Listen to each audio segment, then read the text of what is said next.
La sortie du Royaume-Uni de l'Union européenne va poser toute une série de questions. Et parmi celles que nous allons étudier sont les questions fiscales.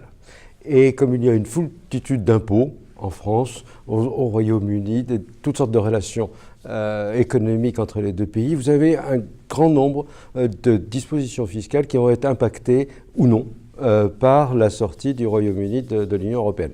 Prenez un exemple, en matière de TVA, aujourd'hui, chaque entreprise française qui preste des services à un client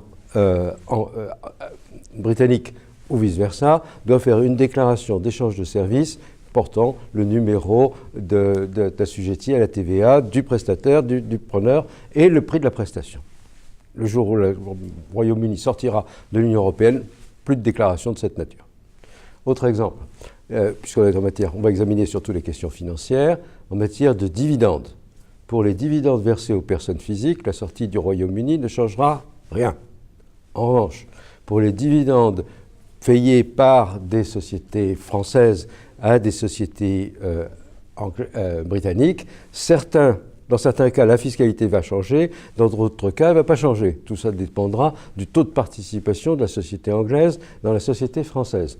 En revanche, comme il n'y a pas de retenue à la source en sortant du Royaume-Uni, pour les Français, ça ne change rien, sauf encore dans certains cas particuliers. Voilà l'exercice de notre groupe de travail qui a consisté à faire l'inventaire de ce qui bougeait, de ce qui ne bougeait pas, et essayer d'en tirer des suggestions à destination des pouvoirs publics de manière à préserver l'intérêt des opérations financières franco-britanniques et de la place financière de Paris.